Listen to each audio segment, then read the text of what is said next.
Alors Déborah, toi qui es passionnée d'automobile, comment tu trouves la Ioniq hybride? Je la trouve plutôt pas mal, hein.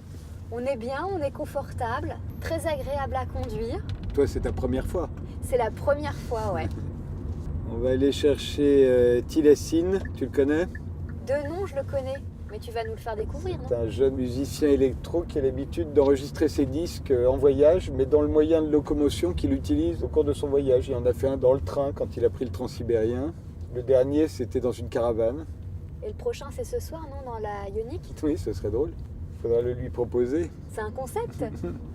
Et ensuite, on retrouvera Benoît Paget. Lui, son entreprise fabrique une machine très particulière. C'est une machine transparente dans laquelle on mettra nos bouteilles en plastique. C'est-à-dire qu'on verra la machine l'avaler, la digérer, en fait la recycler. Tout ça sous nos yeux. Ça, c'est super. Mais il ressort quoi après? Une autre bouteille? On me posera la question.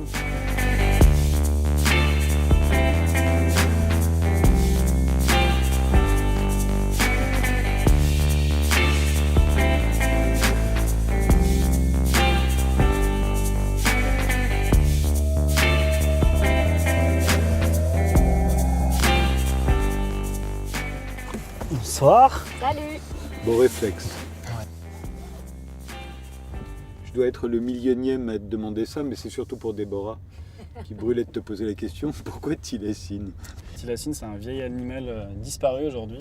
C'est le loup de Tasmanie. Le loup de Tasmanie, c'est un marsupial qui vivait donc en Tasmanie. Moi, ça me plaisait bien, plutôt que de créer un nom qui ne veut rien dire, donner une deuxième vie totalement différente, musicale, à un mot qui sinon était voué à disparaître, quoi. Pourquoi t'en voulais à ton nom? Tu t'appelles William Rézé, c'est très bien, ça aurait pu être un... Pour moi, c'était un projet, quoi. C'est un projet qui englobe plein de choses, pas que de la musique, il y a beaucoup d'images.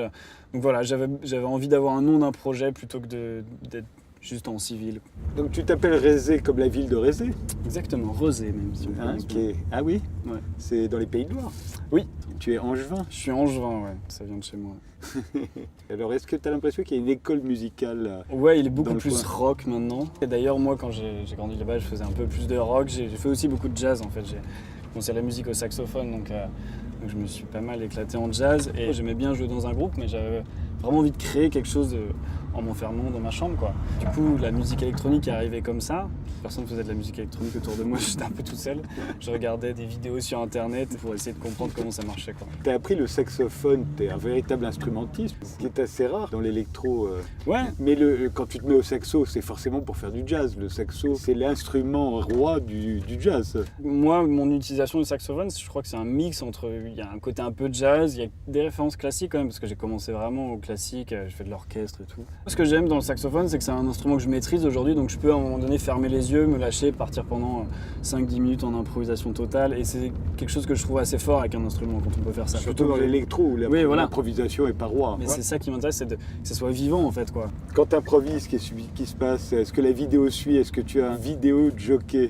Ouais, alors en fait, j'ai créé tout un système là dernièrement qui me permet où en fait chaque petite boucle de musique, chaque instrument que je vais envoyer manuellement avec mes doigts va être connecté à une vidéo en fait. Ça veut dire que si je reste sur cette chose-là, la vidéo va tourner en boucle. Si je reviens en arrière, ça va suivre en fait. Et comme si ça. tu joues pendant 1 heure, et ben la vidéo il y aura toujours de l'image. Ouais, il y aura toujours de l'image en fait. C'était mon challenge parce que justement quand on va avoir de la vidéo, normalement ça bloque un peu tout un concert. Ouais. Ça fait on a besoin d'avoir un concert tout écrit et moi c'est vraiment pas ce que je voulais, donc il a fallu trouver la solution comme ça. Ouais. Ton premier album, tu l'avais appelé Transsibérian et tu l'avais enregistré dans le Transsibérien. Pourquoi? Je me suis rendu compte que j'étais plus créatif quand je sortais de chez moi, quand j'étais pas enfermé. Et à l'époque, je faisais beaucoup de concerts en train. J'étais très productif en fait sur ces moments-là, plus que quand je rentrais chez moi et que je me posais pour composer. Du coup, je me suis dit, en fait, on va partir avec tout mon matériel pour composer de la musique et on va voir ce qu'il en ressort.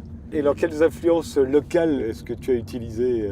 Quand j'étais dans le Transsibérien, c'était au bord du lac Baïkal, je suis installé chez un chaman. J'ai passé 2 jours dans sa yourte à discuter avec lui. Donc j'ai enregistré des chants qu'il faisait, des choses comme ça. Et là récemment, je suis reparti sur un autre voyage. Et donc c'est pareil. C'est Rhodes. Voilà, c'est Rhodes. Cette fois-ci, j'ai pris la route.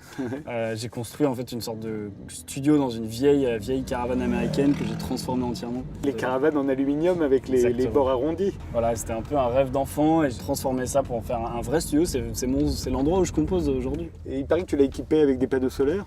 Ouais, c'était un rêve quoi, de créer une sorte de cellule comme ça, de création qui soit en plus autonome quoi.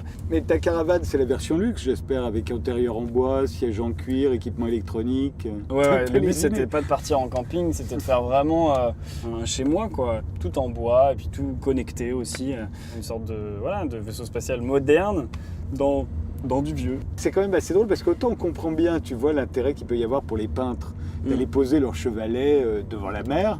Bien sûr. En même temps, on n'imagine pas Charles Trenet aller poser son piano sur la croisette pour composer la mer. Et pourtant, il y en a quand même beaucoup qui ont composé comme ça. Et par exemple, Transsibérien, il y avait aussi des références dans l'écriture, avec des écrivains genre Blaise Cendrars ou autres qui ont vraiment travaillé sur le spleen du Transsibérien. Et moi, l'idée, c'était de réinterpréter ça de manière actuelle, quoi. Aujourd'hui, c'est la période où musicalement, on peut le faire. Avant, on ne pouvait pas partir comme ça dans un train et faire de la musique. C'était très compliqué. Ou alors, c'est juste avec sa guitare et sa voix. Une fois que tu as bricolé ton studio dans cette très belle caravane américaine, pourquoi tu l'emmènes en Argentine ? Surtout qu'en plus, je l'ai déjà fait venir des États-Unis, je l'ai renvoyé après à Buenos Aires. Mais parce que c'est une recherche de l'inconnu un peu, quoi. Je me suis mis dans des endroits au milieu du désert, à plus de 4000 mètres d'altitude. C'est des endroits hyper particuliers, donc forcément, ça ramène une intention artistique très forte et une inspiration assez particulière. Je connais un peu l'Argentine, il y a des tas d'endroits extraordinaires. Ouais. C'est un très très grand pays. Toi, tu as choisi la Cordillère des Andes. Ouais, il y avait une fascination, je crois, pour la Cordillère des Andes. Et puis, je gérais totalement mon itinéraire comme ça, au jour le jour. Et j'ai fait des superbes rencontres dans la Cordillère des Andes, à vivre avec des gens qui ont une vie totalement différente de la mienne, quoi. Hablas espagnol. Si, un poquito. Un poquito. Por Muy bien. supuesto, si. Au fond, tu t'es transformé en chasseur de sons. Dans les chasseurs de sons, tu as les audio-naturalistes. C'est ceux qui enregistrent les sons de la nature, les rivières, etc. Et puis, tu as le côté ethnologue, celui qui enregistre les vieux patois, les langages. Moi, je fais un petit peu les deux. Ouais. J'aime bien trouver des vieilles musiques comme ça, traditionnelles et tout, et aussi du son. Ça peut être un peu de tout. En Transsibérienne, c'était le train, même des bruits de vent. Quand un endroit est très fort et marqué comme ça par une sonorité, c'est important pour moi de le capter et de le lier à la musique que je suis en train de créer. Et l'album est intitulé Roads Volume 1. Et c'est-à-dire que tu as l'intention de repartir sur la route. C'est le but, c'est de créer vraiment une sorte de vaisseau que je peux remmener un peu n'importe où et de voir comment un autre lieu peut amener une musique différente encore. Et pourquoi pas en Tasmanie ? En Tasmanie, ça serait chouette, retrouver un peu les origines du Tilacine. Tu vas partir en tournée là, tu prends ta caravane, j'imagine. Non, là en tournée, non. En van et tout, ce serait pas mal, mais ça fait beaucoup d'organisation. Parce que justement, il y a tout un dispositif vidéo en tournée. Ouais. Et puis de la lumière, du son, voilà, on est une belle équipe pour faire tout un univers et essayer de faire voyager les gens. On discute, mais moi je vous propose de l'écouter, ce titre, The Road. Très bien, ouais.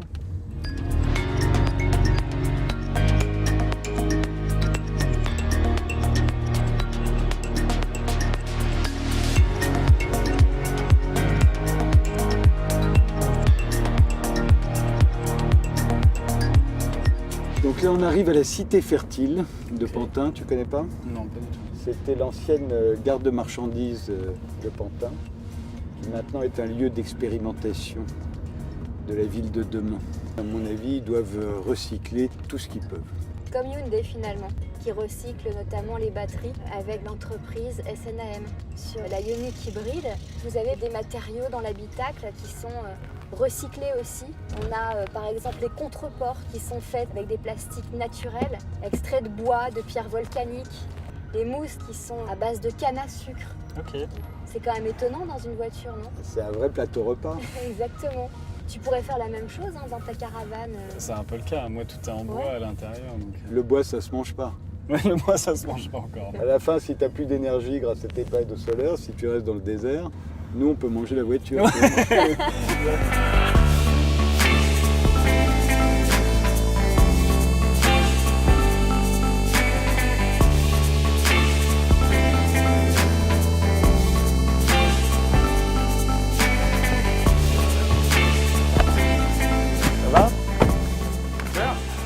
Déborah, Benoît Pagé, Tilacine. Bonsoir. Enchanté.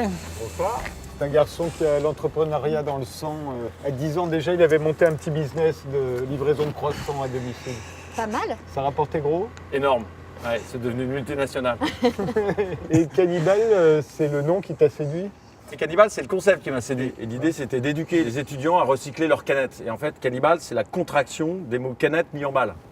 Et donc, et donc, en fait, le fait de recycler les canettes et de faire financer ce recyclage par un système de pub, ça donnait une forme de vertu à la pub et ça, je trouvais ça intéressant. Ouais. Mais quelle différence avec des poubelles, tout simplement? Parce que ça aussi, ça nous apprend à mettre nos canettes dans les poubelles. Bah, j'aimerais pouvoir vous dire que ce qu'on met dans nos poubelles est parfaitement recyclé, mais c'est pas le cas. Donc l'idée, c'était de dire, ok, la canette, c'est de l'alu et de l'acier. L'alu se recycle très bien, même à l'infini. C'est une aberration que toutes les canettes soient pas recyclées. Et donc Cannibal, c'était un moyen de recycler et de récupérer 100% des canettes. Ouais. Donc là, c'était un peu le vieux monde. Ouais, ça c'était un peu le vieux monde. Et alors, donc c'est avec Green Big, le nouveau monde. Ouais, alors Green Big, en fait, c'est surtout que les canettes, ça représente un petit volume par rapport aux déchets d'emballage boisson. Le vrai sujet, c'est comme le plastique. Et sur les bouteilles, il y a des volumes qui sont monstrueux. Et il y a deux gros inconvénients au plastique. Le premier, c'est qu'on consomme du pétrole pour le fabriquer. Et le second, c'est que quand on ne le recycle pas, il finit un peu dans nos océans. Donc en fait, le plastique peut être une bonne matière si on considère que tout est recyclé. Et alors avec Green Big, comment on va résoudre le problème? Puisque les bouteilles en plastique, il y en a au moins la moitié qui est pas recyclée. À peu près, ça doit faire des milliards de bouteilles produites chaque année. À quelques milliards, en France, c'est 14 milliards. Dans le monde, c'est 480 milliards. Et l'idée, c'est un peu la même chose. C'est de dire, OK, plus on fait tôt dans le cycle, mieux ça marche. Donc plus on le fait faire au consommateur, et plus tôt c'est dans la chaîne, plus on a de garantie que la bouteille d'abord finisse pas dans l'océan et qu'elle puisse être bien recyclée. Et c'est là qu'arrive l'e-bot, c'est ça? Et c'est là qu'on a fait cette machine qui récupère les bouteilles à la source. En fait, on les broie, on les transforme en un joli mot qui s'appelle des paillettes. Et donc là, le fait de densifier la matière à la source permet de garantir que c'est recyclé à 100%. Mais c'est transparent en plus, hein, c'est ça? Et en plus, la machine est transparente, ça fait que les gens voient ce qui se passe. Et c'est joli? Ouais, c'est joli. Et les paillettes, elles deviennent quoi alors après? Les bouteilles. On parle de bottle to bottle. La bouteille redevient une bouteille. Et c'est là où il y a un vrai sujet parce qu'en fait, tous les gens qui fabriquent des bouteilles cherchent à réincorporer de la matière recyclée dans leurs bouteilles, logique.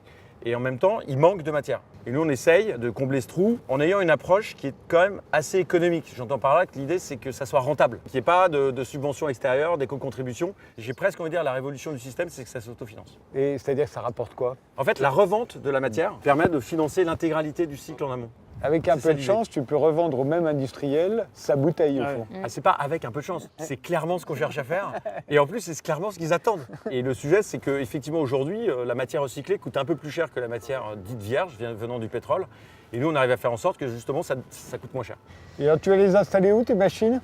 Alors dans tous les supermarchés, mais globalement dans tous les lieux un peu de public, les supermarchés, c'est là où les gens achètent leurs bouteilles, donc c'est assez naturel qu'ils les rapportent. Après, on peut en retrouver dans les aéroports, dans les gares, dans tous les endroits où on consomme, dans la mesure où il faut qu'on ait un peu de quantité par machine pour que ça soit rentable, à peu près 1000 bouteilles par jour. Donc, On ne peut pas le mettre à la maison, quoi. Alors, pas celle-là, mais on réfléchit pour remonter dans la maison. On est déjà dans un modèle où chacun commence à faire son éolienne chez soi, donc pourquoi pas demain, hein. Ah bah ouais. On vendrait sa matière, c'est le sens de l'histoire. On pourrait même connecter une imprimante 3D directement avec toutes ces particules pour les réutiliser. Je ne sais pas si c'est possible d'utiliser les paillettes, des bouteilles, mais c'est possible. Il y a même une machine qui existe. C'est génial quand même. Je sens qu'il y a un projet qui va naître. Une longue histoire commence. Un saxophone en 3D, en imprimante 3D. vinyles. Hey, j'ai le bec de mon saxophone qui est imprimé en 3D. Ouais. Voilà. La boucle est bouclée. Ouais.